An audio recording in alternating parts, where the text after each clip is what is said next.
As we approach nearer to the Christmas season, we have seen an increase in robberies and also gun related crimes. The situation that I'm about to talk about right now will take us to the breadbasket parish of Jamaica, Southfield St. Elizabeth to be exact, in which two Chinese nationals lost their lives a few hours ago in what police deemed as a serious robbery that went terribly wrong. Hi again and welcome. This is Links Tw0 TV Let's Talk, and we're about to discuss this on the program. If it's the first time you're watching, please remember to like, share, subscribe to the channel, click the notification bell, and click on all so you're always updated with our latest report. We'll be right back after this short break with the full details to come.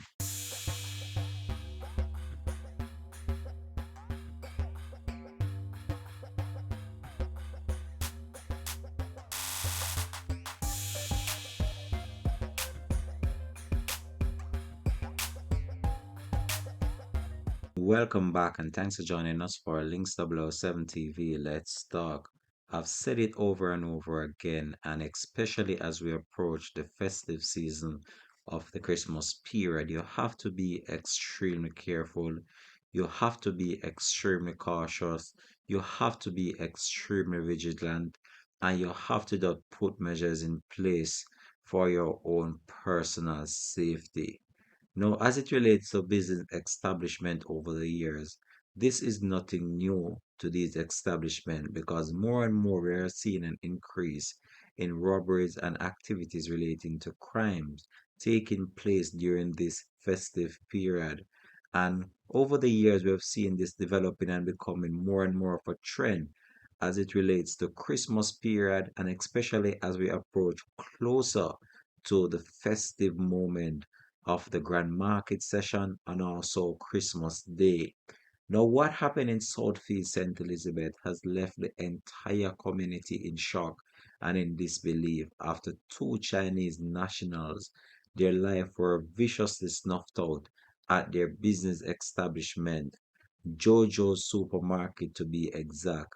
And as the police carry out the investigation, the police have ruled robbery as the motive behind this latest gun incident.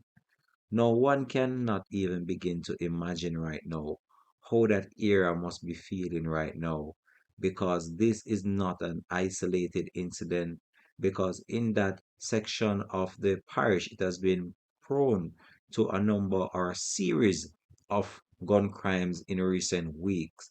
Just a few weeks ago, a teacher from the said community, Southfield St. Elizabeth, or from the said area, lost her life in what police deem as a relationship drama that went terribly sour.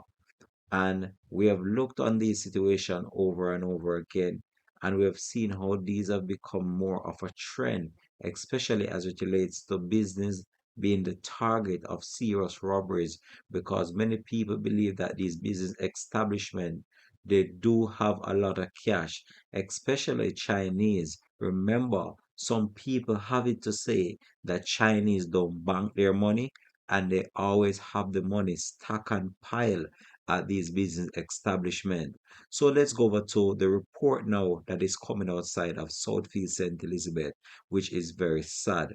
Might I point out to you that we have not received the identities of these two Chinese nationals that operated the Jojo supermarket in that section of the island. However, once more information becomes available to us, we'll be sure to update you with that.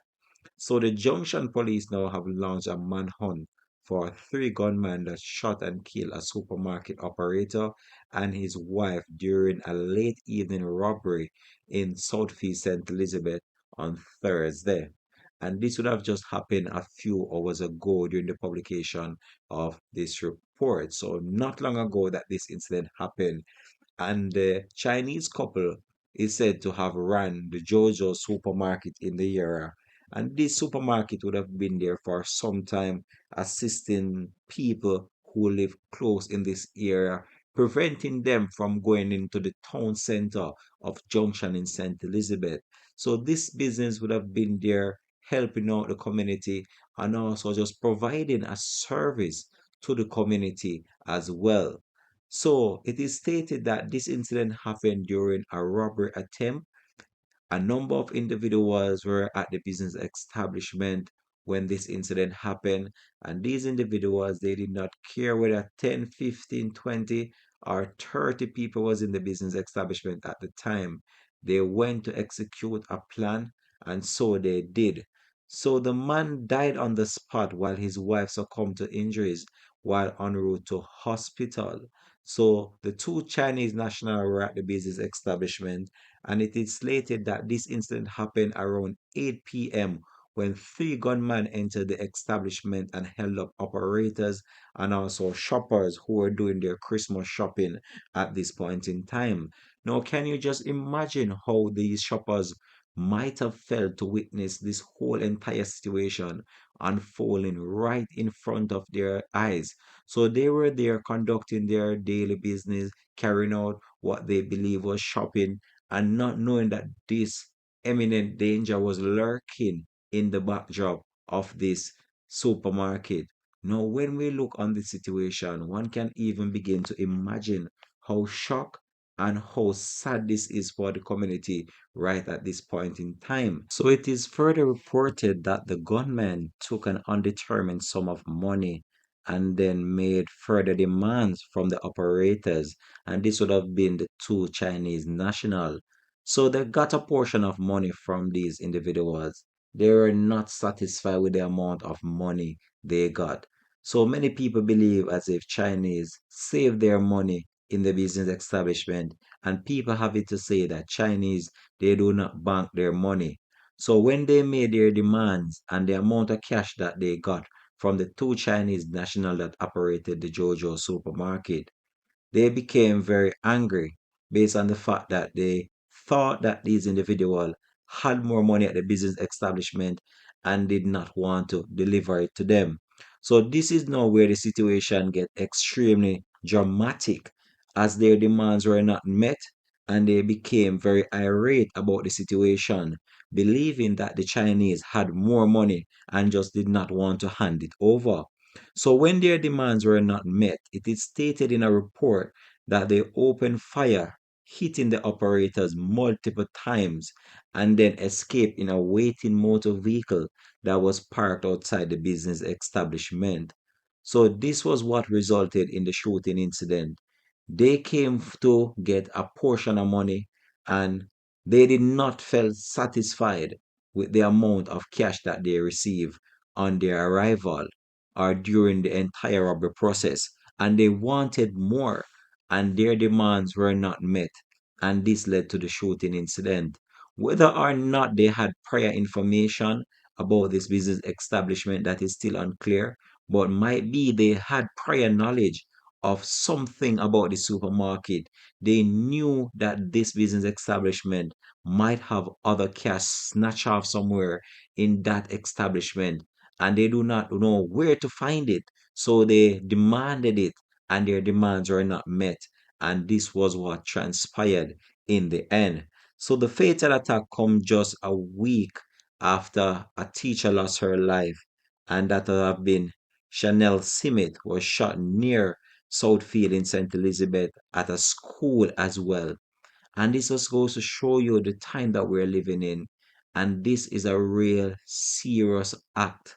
Now, can you imagine how the family of these Chinese nationals are feeling at this time?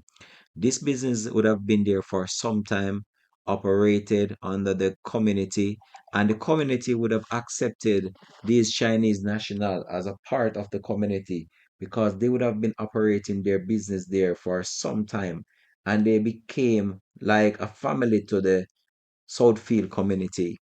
And with this now that happened, this has left a total void and shock within the community. And as people wake up on Friday morning to the reality that this business establishment might even have to close its doors because the two operators, the wife and the husband, will no longer be a part of this earth in order to carry out their business activities within the community. The police are on the hunt for these individuals. And what happened here is a very sad and unfortunate situation. But we have to be extremely careful, especially during this festive period of the Christmas season. And I implore other business operators as well. You have to be extremely careful. You cannot prevent what is happening, but you still have to be extremely careful. And it doesn't make sense you put up resistance whenever these individuals come for the cash. It best you just hand it over and might be your life might be spared. Even though in this case, though, it is said that these individuals they hand over the money to the robbers willingly. However, the sum of cash hand over to them, they did not feel satisfied with the amount of cash that they received. And this was what it turns out to in the end. This is where I'm going to leave this report now, though. Thanks for watching. This has been Links 007 TV. Let's talk. You can drop it in the comment section. Let me know how you feel about this story. Have a blessed and productive Friday from the Links 007 TV family.